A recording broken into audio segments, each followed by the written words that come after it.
Welcome back to I Am African Podcast. I'm your host, Liz, and today you're getting a solo shot from me. And it is a very interesting topic. It is a topic that everyone is talking about in 2026, especially if you live in the United States, Mexico, and Canada, or any part of the world. Because in this month of June, you're looking forward to something big, something exciting, and something that is going to take you out of your house and to the streets of the United States of America, Canada, and Mexico. You know exactly what I'm talking about. And I am talking about the 2026 World Cup. This World Cup is not like the other World Cup you've ever watched, you've ever been to. This World Cup is very different. If you don't watch this, if you don't listen to what I have to say, the rules have changed, things are different. You are going to go to these World Cup matches or World Cup games confused. So listen up, follow me, and let's go on this journey together, because I come here with everything that you need to know, going from the rules of the game and also to the stadium rules. And yes, in the United States, in Mexico, in Canada, there are rules for their stadiums. The people that live in the US, you're probably used to this, but a lot of people that are coming from outside of the United States, outside of Canada, Mexico, they probably are not used to this. And this is new to you, but get comfortable because it is something that you have to do anyways. So let's start with the game itself. For the first time ever, we have said this, you have heard me say this, the World Cup is going to have 48 teams, and this changes a lot. That is going to be about over 100 games that will be played between three countries. It is a lot.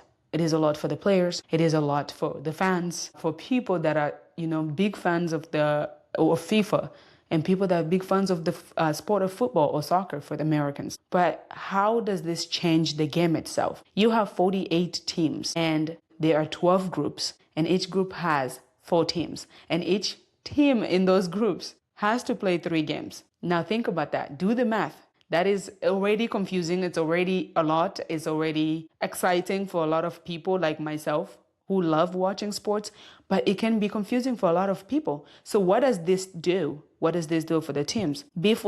After they played the group stages, right? They used to be only round of 16.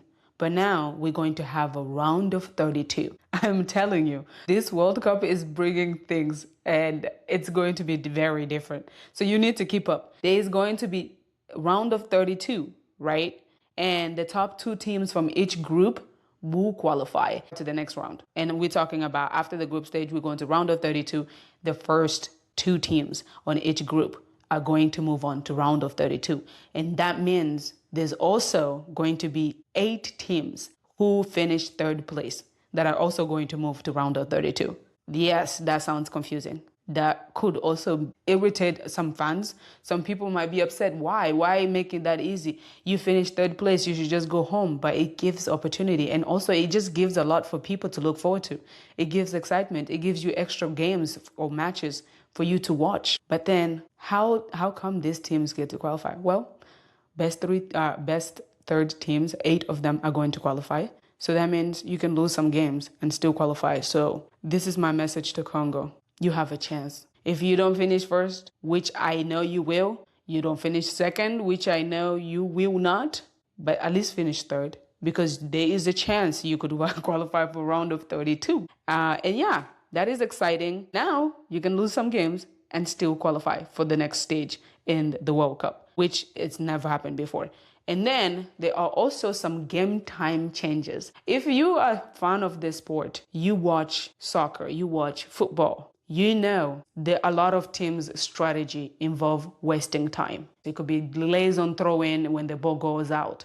It could be injury delays. Someone magically gets injured, Arsenal. Then they go to the ground. They want to waste time.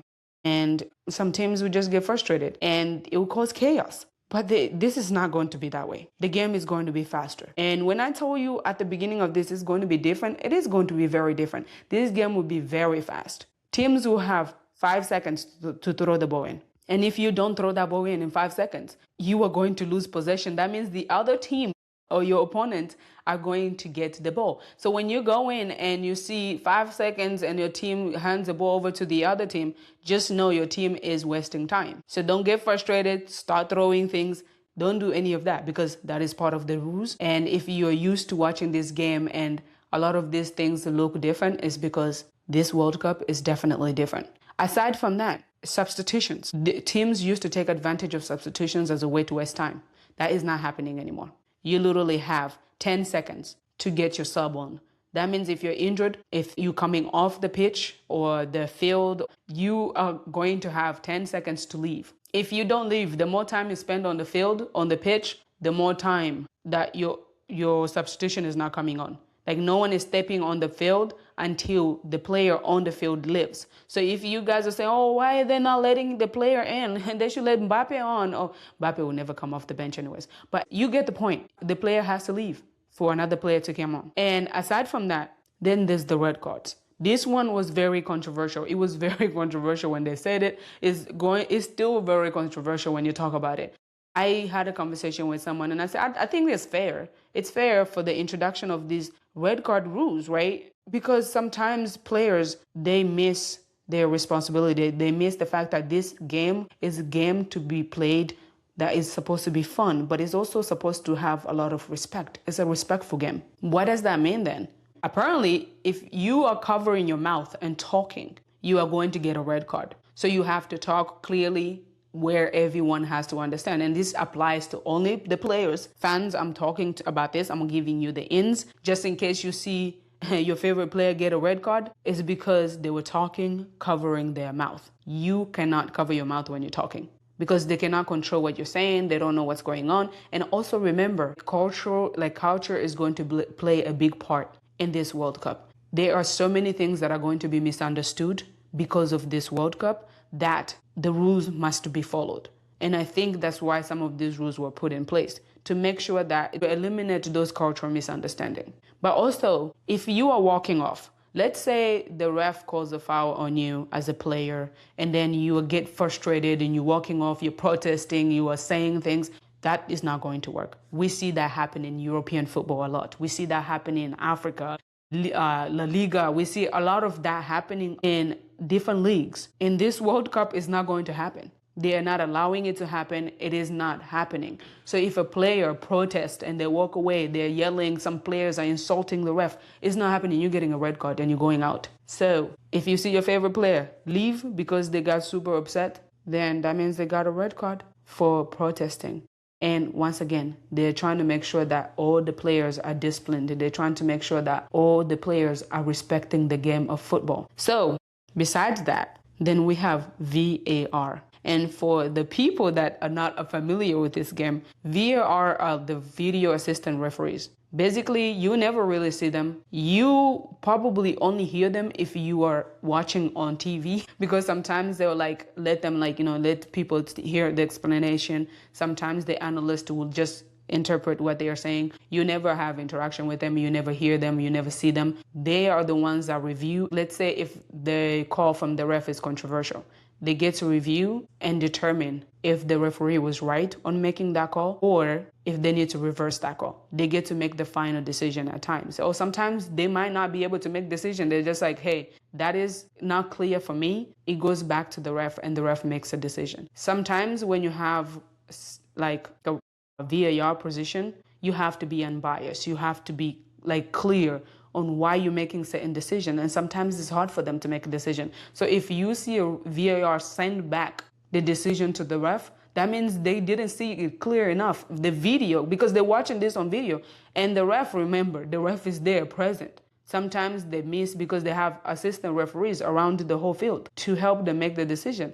But ultimately, it is the main referee's decision to make. And the VAR is once again video assistant referee. So we need to remember that. So now VAR in this World Cup is going to be different from what you guys are used to watching. They are going to review corner calls. Like when the call is made for a corner, they are going to review that. They're also going to review when a player gets a second red card. If you get a second red card, it's an automatic red and you're out of the game.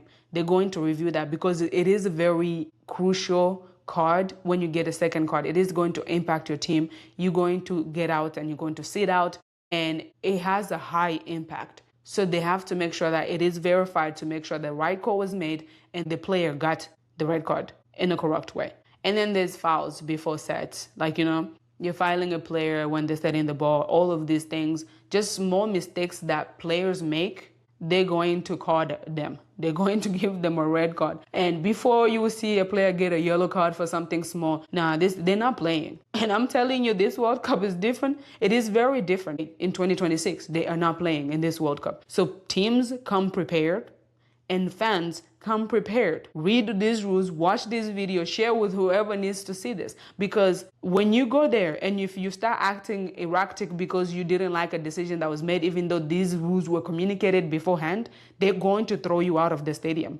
Those are the big and major changes that have happened to the sport, to the game of football, to the World Cup. And I just wanted to remind you that you are not just watching football anymore. You're watching a completely different system. This system is different. You're watching games that are hosted on a different part of the world. And in some countries like the United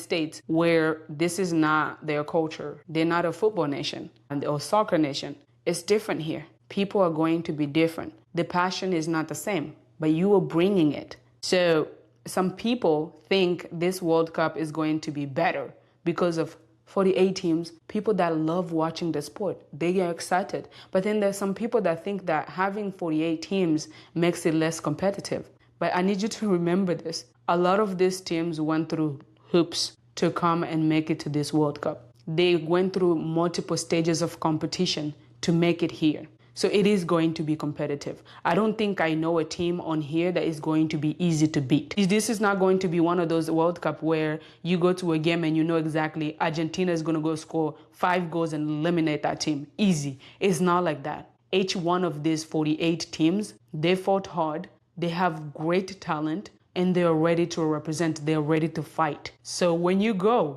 this game is going to be unpredictable. There are going to be more teams. That means bigger representation. That means more competition. That means more excitement. That means unpredictable. You are not going to predict what is going to happen. They are going to be underdogs. They are going to be shocking moments. You need to be prepared for it. This is different. This World Cup is definitely different. And either way, with all these big changes in the game, I know at the beginning it sounded so depressing, listing all these things that are going to go different and all those things. But the biggest change in history of the World Cup is happening with us right now. And we need to be a part of this. So I need you to let me know. Do you like this new format? Or should FIFA have kept things the same way? Let me know. I would like to know what you think. Because for me, I am a sports fan. I am a football fan. I'm a football girly. And I am excited. Watching 104 or more games, that to me, it sounds exciting. Especially when you get to watch it around people that are passionate just like you. I won't be watching this in my house by myself on TV. I am going to be present with this. I am going to be watching this. And even if you're watching at home, make sure you bring people together because this is different. You want to talk about this. You want to talk about the 2026 FIFA World Cup in the United States, Mexico, and Canada. There's going to be culture shock for a lot of people that go to these countries. There's going to be a lot of different rules. But guess what? The one thing I need you to remember is 2026, baby. It's June and it's World Cup season. And this is I Am African Podcast. I'm your host, Liz. Don't forget to subscribe, follow us, share with your friends, and let me know how am I doing so far. And I'll see you next time.